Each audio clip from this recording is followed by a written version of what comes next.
At 67, Harlan Nolen believed that loyalty, given every single day for 42 years, was a thing a person could never be made to lose. She learned different over cake. It happened at her own anniversary supper in the dining room of the house on Pine Bluff Avenue, over in the Sweetwater part of Florence, the good plates down and the candles lit. Her husband stood up at the head of the table, walked a younger woman in by the hand, and set a folder down next to the frosting. 42 years, Harlan, Royce said. Grown people can tell when a thing is finished. Her son nodded into his plate. Her daughter looked at her phone. Not one of them reached across the table for her. But before the leaves turned on Chisholm Road, the rust pile they all laughed at would empty their accounts and fill hers, and not one of them would understand how until it was far too late. Harlan did not know that yet. That night, she knew only the small weight of the brass key against her chest, on its bootlace, the piece of junk they had been telling her for years to throw away. She had made the cake herself. 42 years was not a number that called for a party, but she had baked it anyway, caramel, 3 thin layers the way Royce had liked it back when he noticed what he liked. She had pressed the tablecloth. She had set out the plates her mother left her. This was the work of being a wife, and Harlan Nolen had never once been late to it. Brent arrived at 6 with his wife and his client Voice. Tana came at past, sunglasses pushed up in her hair indoors, already looking for the door. Her children had grown up and then grown past her the way children do, until the woman who used to know everything about them knew only what they let slip. She fed them anyway. She always set their places. Royce came last, through his own front door like an invited guest, with a woman none of them had ever met. She was maybe 40. "This is Camille," Royce said, and the name dropped onto the tablecloth and just lay there among the forks. "Sit down, everybody," he said. "Easy as a Sunday morning. Harlan, sit. We're going to handle some things like adults." She sat. She had spent a lifetime doing what a room asked of her. He drew a folder from inside his jacket and laid it beside the cake she had not yet cut. Divorce papers. He did not say the word. He called it the paperwork, the way a man calls a flat tire a little trouble with the car. "I've carried this family a long time," Royce said. "Carried you a long time, Harlan. I think we both know the marriage went out of it years back." Camille turned her rings and studied the wall. Then he flipped to a second page and tapped it twice with one finger, and out came the thing the whole supper had really been built around. "And there's your daddy's place out on Chisholm Road," he said. "That rust pile by the river. It just sits there drawing taxes and rats. Sign it over so grown people can do something useful with it." Brent leaned in with the smooth voice he used on people he was about to bill. "Mama, be reasonable. It's a brick ruin with a hole in the ground. It's a liability. Every month it sits there, it's costing this family money. Costing this family money." Harlan would turn that one over for a long time afterward, coming as it did from a son who leased a new truck every other autumn and had never, to her knowledge, gone a single night short. Tana did not waste her breath on liability. "It's embarrassing, Mama," she said. "You out there in a dead man's coveralls at your age, playing trains. People talk. And that thing." She aimed her fork at the bootlace around her mother's neck, at the worn brass key hanging off it. "You're a grown woman wearing trash because your granddaddy touched it. Let it go. Let all of it go." Harlan's hand went up to the key without her telling it to. She looked at the 4 of them around the table she had set, at the candles, at the cake nobody had reached for. She did not argue. She had never had the gift of it, and they were all of them counting on that. She stood up instead and gathered the clean dessert plates, the ones not a soul had used, and carried them to the kitchen because her hands needed a place to be. Behind her, low, she heard Royce tell the others, "She'll sign. She always signs." Harlan set the plates in the sink without a single sound. Then she laid one hand flat against her chest over the little key, and she stood at the window until her breathing came back to her. What none of them said at the table, and what Harlan herself would not piece together for weeks, was the why. Why Royce needed her father's ruin, and needed it so fast. The truth was smaller and uglier than a new woman on his arm. Royce Nolen was broke. The house on Pine Bluff was already months into the kind of trouble that arrives by certified mail, a balloon payment he had signed his name to and could not begin to pay. Money had been bleeding quietly for 2 years into Camille's apartment, into a strip mall deal off Cox Creek that had died in the red Alabama dirt. He smiled all evening like a man holding 4 aces. What he was actually holding, folded small in the same jacket pocket as the divorce papers, was a notice from the bank. He did not want the Roundhouse because it was worthless. He wanted it because he had run clean out of everything else. And he had no idea, not yet, what his wife's daddy had understood about that pile of iron 30 years before. To know why Harlan Nolen sat so still while her family carved her up at her own supper, you have to go back to a girl who smelled of axle oil. She had been raised the foreman's daughter, down where the southern spur swings toward the Tennessee River. Her father was Wendell Tucker, and he ran the Roundhouse on Chisholm Road, back in the years when it still breathed, when worn-out engines rolled in, tired and went out, turned and pointed and ready. He was a slow-talking man with grease worked so deep into his hands that no soap on earth ever got it all. He taught his daughter things a girl was not supposed to want: how to read a logbook, how to throw the lever, how to walk that enormous iron turntable around by hand, leaning into it slow and steady until a locomotive heavier than a house swung around, as gentle as the minute hand on a clock. She loved every minute of it. That was the whole trouble. No man alive wants a wife who smells like a machine shop, her mother used to tell her, scrubbing hard at the girl's knuckles over the kitchen sink. You stay out there in the grease with your daddy and you'll end up an old maid that nobody chose. Is that what you want, Harlan? To not be chosen? Her father never argued with her mother, but once pressing the little brass turntable key into her palm and folding her fingers shut over it, he told her something else. You hang on to this, girl. Days coming you'll be glad you did. The spur pays the patient ones. She had no idea what he meant. She kept the key anyway. So Harlan learned the second lesson too, the one that stuck. She learned to be soft, useful, quiet, easy to keep in a room. When Royce Nolen came courting in 1984, a man with a steady paycheck and clean fingernails, she took him the way you grab a thrown rope. She folded the coveralls into a trunk. She scrubbed the oil out of her hands for good, she believed, and she set about the daily work of being chosen. She raised Brent, and she raised Tana. She kept Royce's books and ironed Royce's shirts and apologized when supper ran late, then apologized when it ran early until the word sorry wore smooth and meant nothing at all. She made herself small enough to keep, and it had worked. She had truly believed it worked, right up until the cake. She did not sign. Not that night, and not through the 3 weeks of telephone calls that followed it.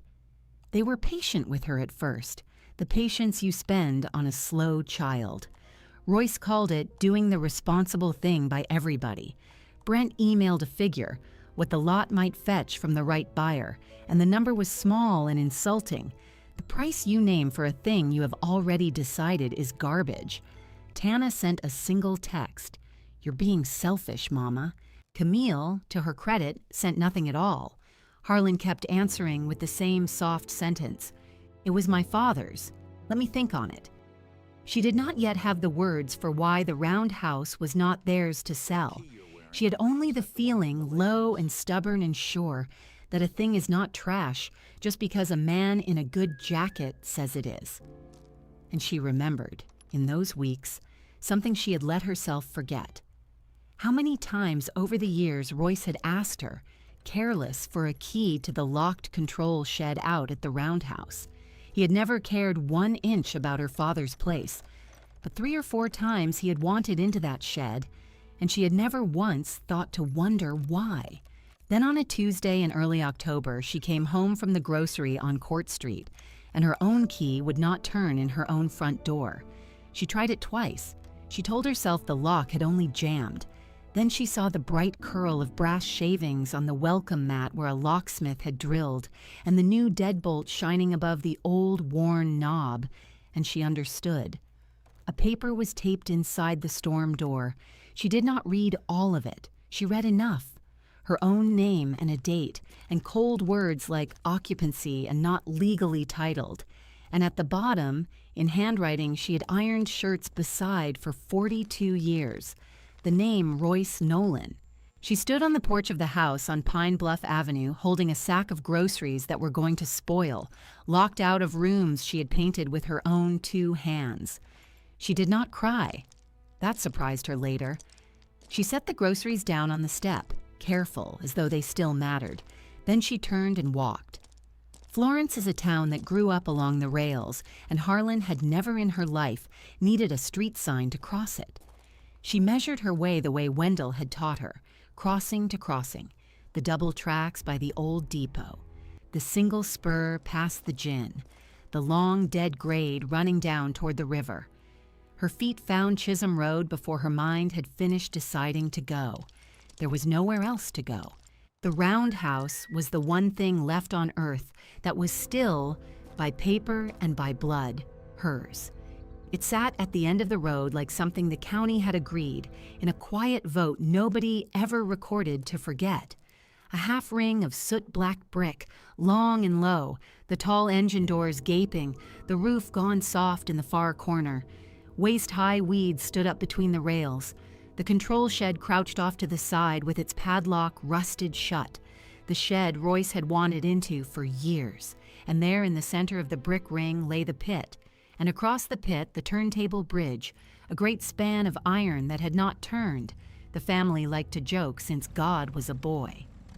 Harlan stood at the lip of the pit in the cooling light. The groceries were back on a porch that was no longer hers. The marriage was finished. Her children had handed her a pen and an insulting price and called her selfish for grieving. She closed her hand around the little brass key on the bootlace, the junk her own daughter had ordered her to let go. "All right, Daddy," she said, to the iron. To nobody.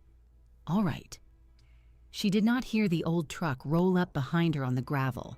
She did not yet know that a man named Odell Sims had been waiting the better part of a year for her to come and stand exactly where she now stood. The truck door shut behind her with the particular complaint old metal makes, and a voice came across the weeds, unhurried as a man who has waited a long while and knows the value of one more minute. "You'd be Wendell's girl." Harlan turned. He was tall and gone to bone, the way old men go, in a railroad cap so faded the road name had worn off it, and he stood with his hat in his 2 hands like he had walked up on a church and not a ruin. She did not know his face, but she knew the way he held himself near the iron, careful, respectful, the way her father used to stand. "I'm Harlan Nolen," she said, the married name. It came out of her by habit, and she heard how strange it sounded out here, in this place that had only ever known her by the other one. "Tucker," the old man said gently, as though correcting a child who had forgotten her catechism. "You're a Tucker out here. Odell Sims." He came closer through the broken grass. "I braked for the Southern 31 years. Worked this house under your daddy when you were knee-high and getting axle grease in your pigtails. He used to set you up on the deck plate and let you ring the bell." Something moved in Harlan's chest that she had kept folded down so long she had forgotten its shape. "I don't recall you," she said, and then, the apology arriving before she could stop it, "I'm sorry. I was small." "You were small," Odell agreed, "and I've been gone a long time." He looked past her at the gaping engine doors, the soft place in the roof, the rails running into the dark of the half-ring. "I've been by here near every week the past year, Miss Harlan, watching to see would you come. Wendell told me you would. Said it might take you near to losing everything first, but you'd come." She felt the cold of it go down her arms. "My father has been gone 11 years. I know exactly how long he's been gone." Odell reached into the cab of the truck behind him and brought out a thing wrapped in an oil rag, and he held it out to her across the weeds the way a man hands over something he has been keeping in trust. He left this with me before he passed, made me promise I'd put it in your hands and nobody else's, not your husband. He was particular about that, not the husband. Harlan took it. Through the rag, she felt the swollen, water-stiffened shape of it before she ever saw it, and when she peeled the cloth back, her breath caught. It was her father's logbook, the Roundhouse log, the long ledger he had carried under his arm her whole childhood, its cover black and cracked, its corners soft as cloth. She had thought it thrown out years ago. She had grieved it quietly, the way you grieve small things you are not allowed to say out loud you miss. He wanted me to have this, she said. He wanted you to read it, Odell said. There's a difference, and he knew it. Anybody can hold a book. He settled his cap back onto his head. Question is, can you still read what your daddy wrote? Because I surely can't, and the men who could are all in the ground but you. Harlan opened it where the spine fell open on its own, and the years came up off the pages at her, the smell of oil and damp paper and cold iron. And there it was, her father's hand, columns of it.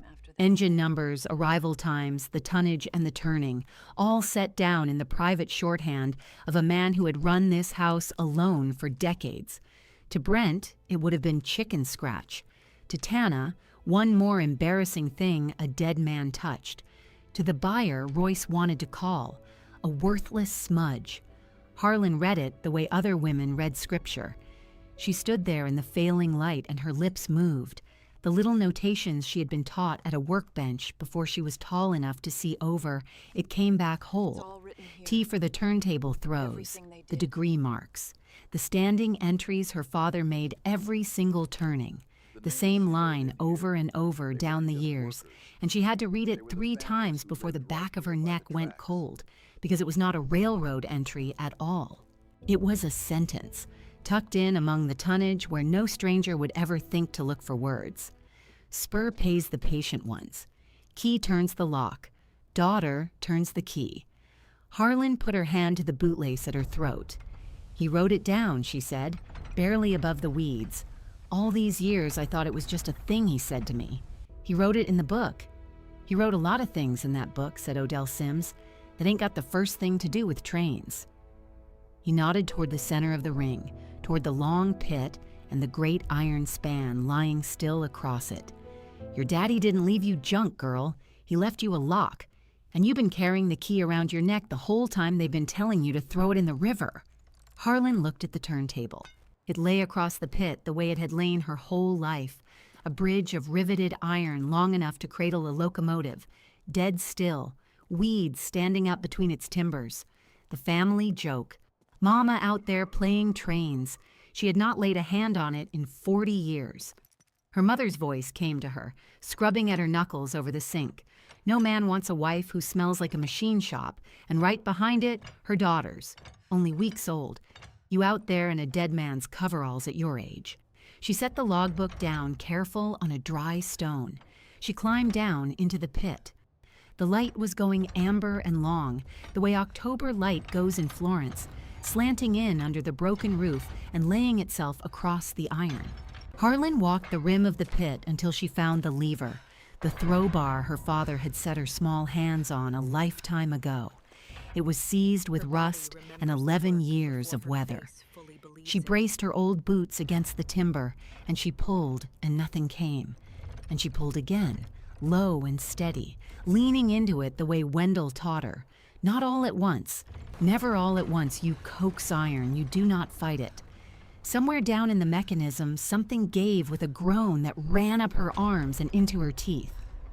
The lock plate dropped. The bridge floated free. Harlan put her shoulder to the span and she walked. She had forgotten, in 40 years of being soft and useful and quiet, what her own body knew. She had forgotten the trick of it, the slow lean, the way a thing heavier than a house will swing for you, sweet as a gate if you only ask it right and give it time. Her breath came hard. Her bad knee complained. The rust screamed and then went quiet and then began, impossibly, to sing. The low iron hum of a turning she'd not heard since she was a girl, and the great span came around under the weight of her 67 years. Slow, slow, a locomotive's cradle answering one old woman's two hands in the falling light. Up on the rim, Odell Sims took his cap off again. The bridge came around a quarter turn, and there, bolted up under the deck plate where no man standing on the ground could ever have seen it, where it had ridden hidden every time the table sat at rest, was a brass tin, the size of a bread box, green with age, banded shut with a small keeled lock set into its face. Harlan stopped the turntable dead. For a moment she could not move at all. "There she is," Odell said softly, from up above. "Lord have mercy. There she is. Wendell, you old fox!" The tin had been put there by a careful man, bolted to the underside of a machine that only one living person knew how to turn, behind a lock that only one key on earth would open, and that key had spent 11 years hanging against the breastbone of a woman her whole family kept ordering to throw it away. Harlan understood, standing in the cold of the pit, exactly what her father had done. He had not hidden his daughter's inheritance from thieves. He had hidden it behind his daughter herself, behind the one skill they had all mocked her for. The only way to the tin was to be able to do the thing she had spent a lifetime being ashamed of. She lifted the bootlace over her head. Her hands, she noticed, had stopped shaking. Out here, with iron involved, they always did. The little brass key turned in the keeled lock like it had been oiled that morning. Inside, wrapped against the damp in waxed cloth and oilskin, the papers were dry as the day they were sealed. Harlan lifted them out one at a time with the care of a woman handling the host. A folded deed, heavy paper, a county seal pressed into it, a long survey map, the spur and the river and the roundhouse drawn in her father's precise hand, with a wide strip along the rail, inked and labeled in a lawyer's lettering. A trust document, pages of it bound with a brass fastener, and at the bottom, in an envelope gone soft as suede, a letter, with one word on the front, in the hand she had read shirts and ledgers, and her whole girlhood beside, Harlan. She did not open the letter, not yet. Some things you save, the way you save the last of the light. She unfolded the deed instead and tilted it to catch the amber coming in under the roof, and she read her own name. Not Nolen, Tucker. Harlan Tucker. And beneath it, words she had to read twice before they would hold still, sole and separate, free of any marital interest, and then a date. And the date stopped her heart for the second time that hour. Her father had deeded this place to her alone and outside her marriage, the winter before her wedding in 1984, before she ever became a Nolen, before Royce ever slid a ring on her or a divorce paper across a cake. For 42 years, she had believed she came to her husband with empty hands, a grease rag girl lucky to be chosen. And the whole time, folded in iron at the bottom of a pit they all laughed at, she had owned the ground free and clear, and her father had known and had said not one word, only pressed a key into her palm and told her the spur paid the patient ones. "Why didn't he just tell me?" she said. Her voice broke on it. "All these years. Why make a puzzle of it?" "Because a thing you're told somebody can talk you out of," Odell said. He had come halfway down into the pit now, slow on his old knees. "A thing you've got to turn the lever to reach. Ain't nobody talking you out of that." He didn't trust their kindness, Miss Harlan. He trusted your hands. Harlan unfolded the trust document then, the bound pages, and she began to read, and the archivist's careful clauses swam up at her. Heritage trust, inalienable, cannot be sold or transferred or borrowed against by any party. She understood dimly that this was the lock her father meant, the real one, the one that would keep this ground out of Royce's reach, no matter what paper he forged or buyer he called. She would need help to read it true. She knew already she would carry it to the county to a person who could, but it was the second page of the trust that stopped her hands.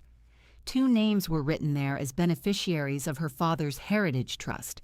The first was her own, Harlan Tucker, that she expected, that she had earned with 11 years of grief and a turntable, walked by hand. The second name she had never seen before in her life. She stood very still in the bottom of the pit, in the last of the amber light, reading a stranger's name in her father's careful hand, a name that did not belong to Royce, did not belong to Brent or to Tana, did not belong to anyone in the family she had fed and ironed for and made herself small to keep. A name her father had set down beside her own, deliberate, decades ago, and never once mentioned. Odell, she said slowly, not lifting her eyes from the page. Who is this? Why is there another name on my daddy's trust? And Odell Sims, who had braked 31 years for the Southern and waited the better part of a year by this ruin for her to come, went quiet in a way that told her he already knew the answer, and that the answer was going to cost him something to say. For a long while, Odell Sims did not answer. The mockingbird out toward the Tennessee River ran through its whole stolen songbook and started over before he spoke. And when he did, his voice had dropped down to the floor of itself. "Read it to me," he said, out loud. "I want to hear you say it." Harlan tilted the page to catch the last of the amber coming in under the broken roof. "Loretta Sims," she read. The name was set down in her father's careful hand directly below her own, the same ink, the same patient pressure of the pen. Sims. "Odell, that's your name. That was my wife." He took his cap off a third time and held it down against his leg, and he looked away from her at the soft place in the roof where the daylight came through. "Loretta. Gone 6 years this past spring. And your daddy wrote her into his trust the same winter he wrote you, 1984, when she wasn't but 30 years old, and I hadn't the first idea he'd done it." Harlan lowered the papers. Down here in the pit, the cold came up through her boot soles, but the chill that walked her now had nothing to do with October. Why would my father put your wife's name beside mine? Odell was quiet again, and she understood that this was the part that cost him, the part a proud man carries alone for 40 years, rather than set it down where another soul can see the weight of it. "Because of what happened to me on the high iron," he said finally. "Spring of '79. I won't make a picture of it for you. It ain't a thing for a lady's ears.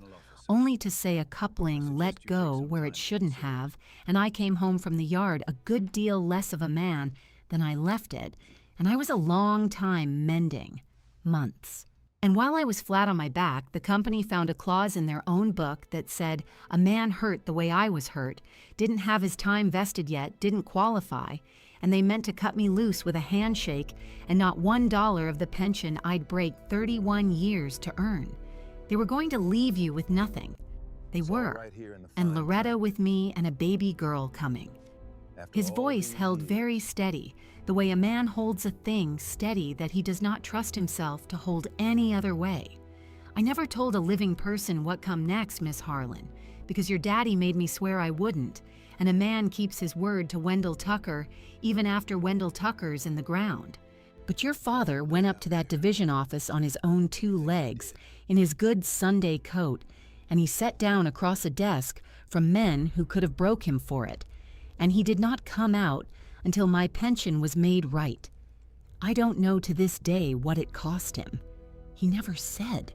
He only come by the house that evening and set his hat on Loretta's table and told her the railroad had reconsidered and ate a piece of her cornbread and went home." Harlan put her hand over her mouth. "And it wasn't enough for him," Odell said. "That ain't the whole of it.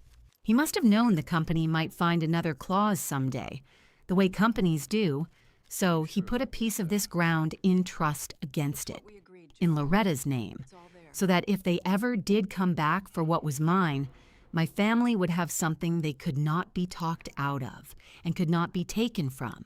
He provided for us the same hour he provided for you, girl, and he never asked to be thanked, and he never let on, and he carried it 40 years, like it was no account at all. The old man's hand was shaking on the brim of his cap, and he let it shake.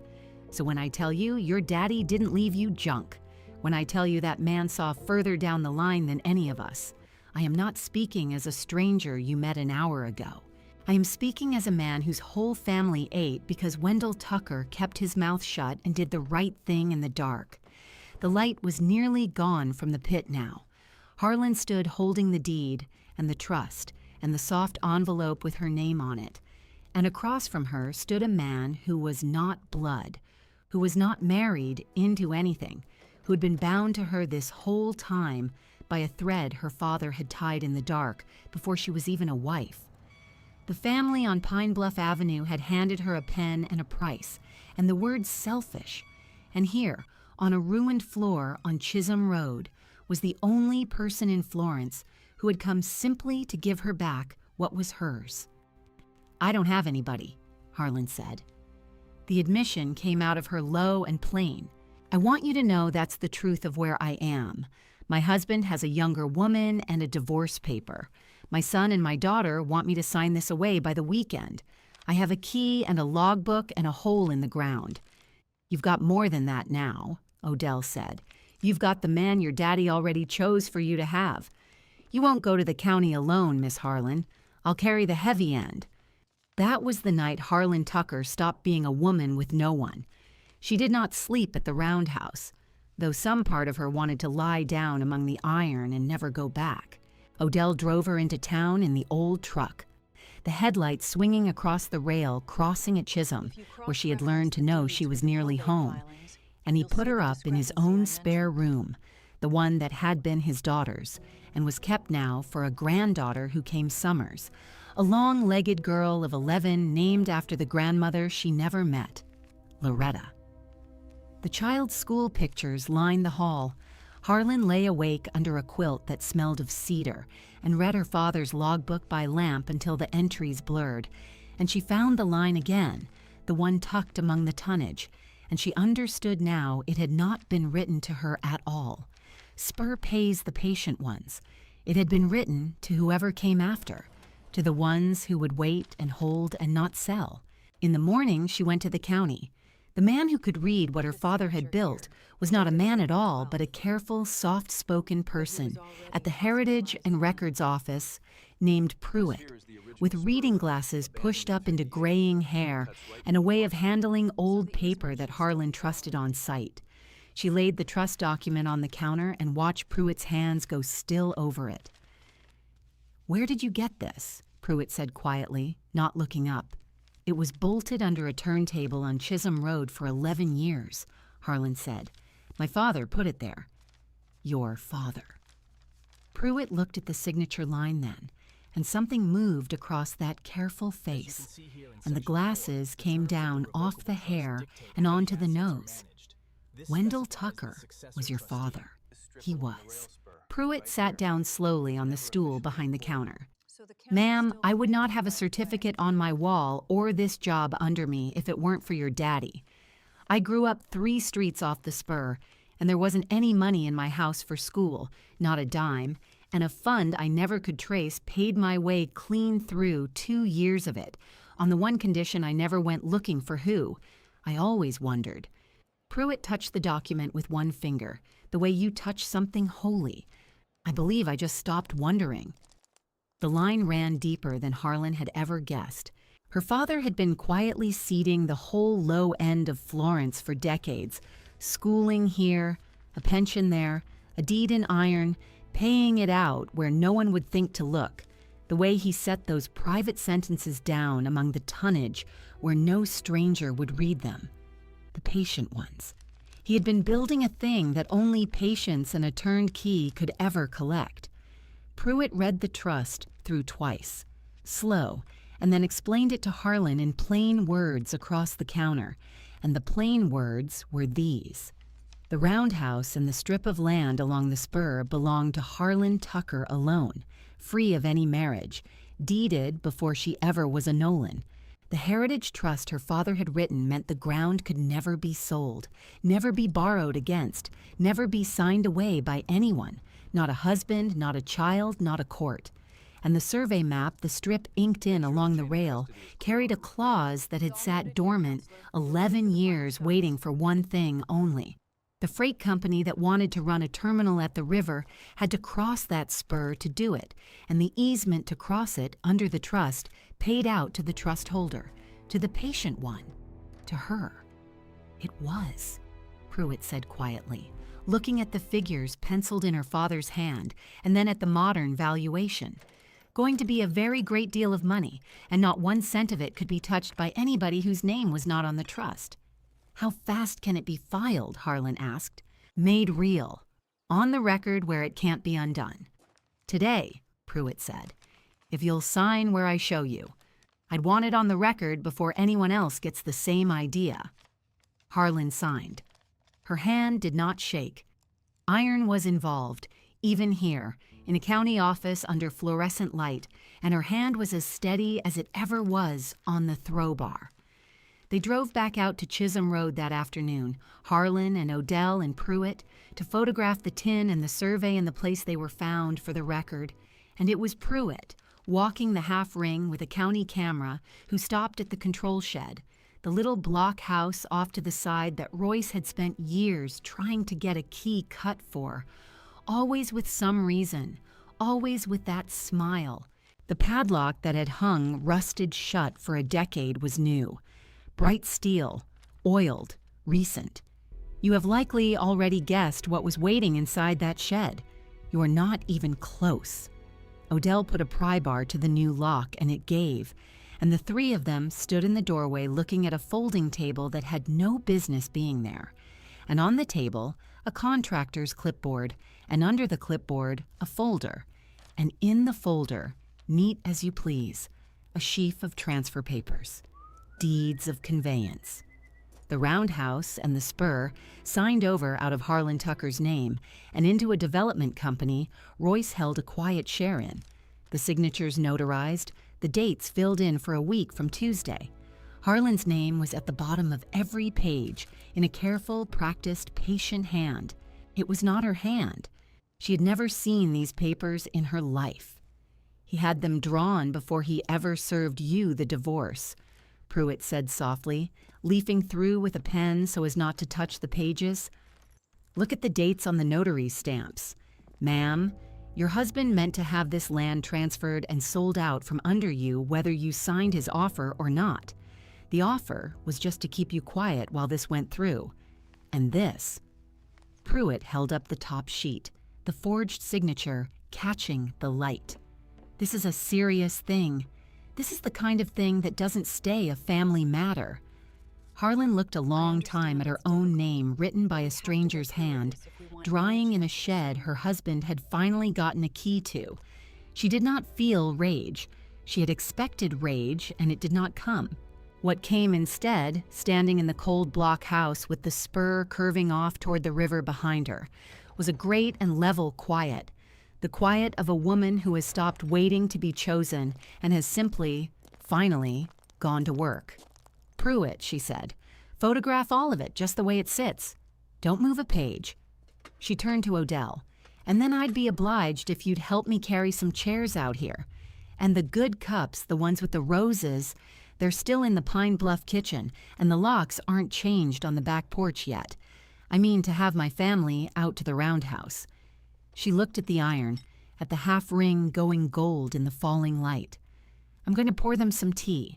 Odell Sims studied her face for a moment, and whatever he saw there made the old brakeman take his cap off one more time. Yes, ma'am, he said. I'll set the chairs. So the invitations went out from a woman they all believed was beaten. A call to Brent, who sighed. A call to Tana, who said it was about time her mother saw sense. A word passed to Royce that Harlan was ready to talk about the land, out at the Roundhouse Sunday, and would they please come and bring the papers. They heard surrender in it. They heard a tired old woman giving up the rust pile at last. Every one of them said yes, and not one of them thought to wonder why she had asked them to meet her on the one ground in Florence, where her hands knew every lever and theirs knew nothing at all. Sunday came in clear and cool, One of those October mornings that lays a thin blue haze along the Tennessee River and turns every leaf on Chisholm Road the color of old brass. Harlan was at the Roundhouse by 7. She set the 4 chairs herself in a neat row on the swept brick of the engine floor, facing the turntable pit, and she put the folding table beside them and laid out the rose teacups, the ones with the gold rims worn nearly to white from 42 years of Sunday afternoons. She'd carried them out from the Pine Bluff kitchen in a milk crate lined with a dish towel, because nobody had thought to change the locks on the back porch, and Odell brought the kettle and a jug of well water and a tin of the cheap sugar Harlan had always kept for company. The two of them did not talk much while they worked. There was not a great deal left to say. The work was the saying. What Royce and the children did not know, driving out separate along the river road that afternoon, was that the 4 of them were not the only ones Harlan had asked to come. By 2 o'clock, the floor of the old half-ring held more people than it had seen since the last steam engine was turned on its table. The County Heritage Commission had convened its site review there on the ground itself, because the trust required it before any crossing of protected land could be certified and paid. 3 commissioners sat on folding chairs Pruitt had hauled out from the records office and lined along the cold brick. The freight company that wanted the river terminal had sent the railroad's counsel, a trim younger man in a good gray coat with a leather folder balanced on his knee and a look on him like a man who has read his file twice and expects no surprises. A reporter from the Times Daily had driven out on a tip that the old Tucker eyesore on Chisholm was about to be entered on the county register, and she stood off to the side with a little recorder and a spiral notebook, and Pruitt presided over a card table of documents at the very lip of the pit, glasses down on the nose, both hands laid flat on the papers as if to keep October from lifting them off into the weeds. Royce arrived last, the way a man arrives when he believes the room cannot rightly begin without him. He came across the brick with Brent on one side and Tana on the other, and Camille a step behind in heels, never meant for ballast and rail. And he stopped short when he saw the chairs, the steaming cups, the strangers, the recorder. For just a moment something moved across his face that Harlan had not seen there in a great many years, which was doubt. Then he put it away the way he put everything away, behind the smile, and he spread his hands at the whole gathering as if it were a party he had thrown himself. Well, now, you've gone and made an occasion of it. That's fine, that's just fine. Somebody find the woman a pen and let's let these good people get home to their suppers. Sit down, Royce, Harlan said. All of you, I poured. She said it low and slow, the way she had said 10,000 small things across that man's table. And out of plain old habit, the 3 of them sat, because being minded in small things had always been the one power they were glad to leave her. She filled the rose cups from the kettle and set one before each of them, Royce and Brent and Tana, and the 4th she held out to Camille, who took it because her hands did not know what else to do. The tea steamed up into the cool air, and the smell of it, that ordinary kitchen smell, sat strange among all that iron. Harlan did not pour one for herself. She stood, which she almost never did in front of them, and she let them drink first. You all came to talk about the land, she said, so we'll talk about it. But a thing goes down easier with something warm in your hand, and I have handed this family warm things for a long, long while. Drink your tea. Then I'll show you what my daddy left me. She nodded once to Pruitt, and the archivist lifted the first page off the card table. The first thing your lawyers ought to have known, Harlan said, is whose name sits on the ground you came out here to buy off of me. Pruitt read the deed in a clear courthouse voice. The Roundhouse and the strip along the spur had been deeded to Harlan Tucker, a single woman, in the winter of 1984, the year before she ever married, and recorded that same week at the courthouse on Court Street. It had never been marital property. It had never been 1 inch of it Royce's to sell, to borrow against, or even to sit at a supper table and offer. Brent set his cup down hard enough to slop tea into the saucer. That's a technicality, mama. The lawyer said property's property after 40 years. He said it plain. Your lawyer? Pruitt answered, mild and not unkind, had not seen the deed. The second thing, Harlan went on, is what my father did with it the same winter he gave it over to me. Pruitt raised the trust. Wendell Tucker had set the land into a heritage trust that season, a thing that could never be sold, never be mortgaged, never be signed out from under the holder by any living hand, not a husband's, not a child's, not the order of any court. Tana made a small sound, the start of a word that did not finish. The railroad's counsel leaned forward off his chair and asked, quiet and suddenly very careful, to see the date on the instrument. Pruitt turned it to face him. The young man read it once and sat back, and the look he gave Royce after that was not a friendly look at all. And the third thing, said Harlan, and here her voice did the only thing all afternoon that came near to pleasure, which was to slow down even further, is the reason a freight company sent its good lawyer all the way out to a heap of old iron on a Sunday. Pruitt laid the survey down on the card table and explained it in plain county English. The terminal the company meant to raise could not reach the river without crossing the Tucker Spur.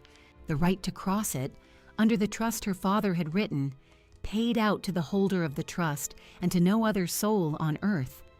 Then the archivist said the figure out loud, the modern valuation set against that easement, and it landed on the swept brick like a dropped coupling. Near $2 million, every cent of it bound by the trust to the single name written on it. The name was Harlan's. For a long moment, nobody on the engine floor moved at all. The river ran somewhere off behind the weeds, and a freight blew far up the line, and that was the only sound. Then Royce was on his feet, and the folding chair went over behind him with a clatter, and the smile was gone, like it had never been fixed there in the first place. "That's mine," he said. And then louder, much louder, so that it carried up into the broken roof and out over the rails, so that the reporter's recorder caught the whole of it. And the three commissioners heard it, and the railroad's counsel heard every syllable. That terminal owes $2 million for that easement, and every cent of it is mine. She cannot have her daddy's dirt. I carried that woman 42 years.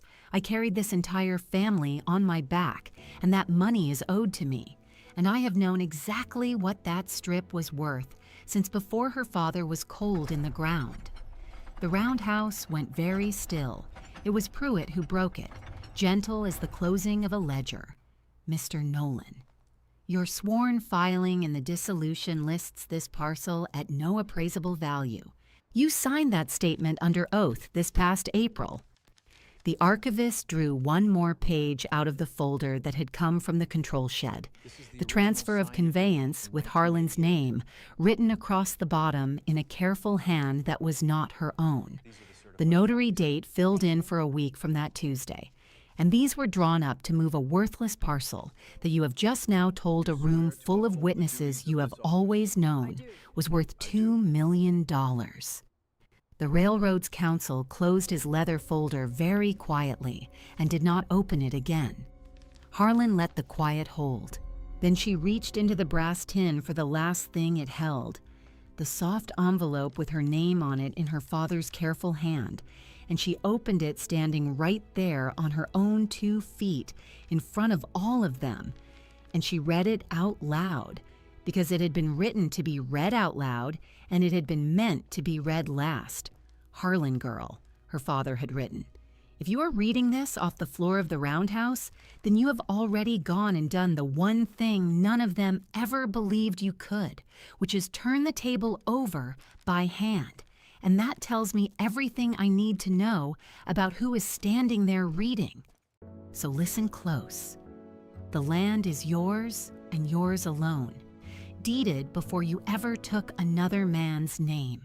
I set it in the Heritage Trust under the 3rd clause, so that no husband you marry and no child you raise can sell it, nor borrow against it, nor sign it away from you while there is breath in your body. The spur clause pays the holder the day the line is crossed, and crossed it will be, because the river does not move and the freight always comes back to the water in the end. I could not give you a soft life, Your mother wanted that for you, and it was not in me to give it. So I gave you the hard thing instead, the thing that holds when soft things blow away. They will stand there and tell you it is worthless. You let them. Worthless is the word a clever man uses for a thing right before he tries to take it off of you. Harlan folded the letter back along its old creases. My daddy never once met you, Royce, she said, and he knew you right down to the ground. The rest of it did not take long, the way these things never do once they are out in the open air and down on the record.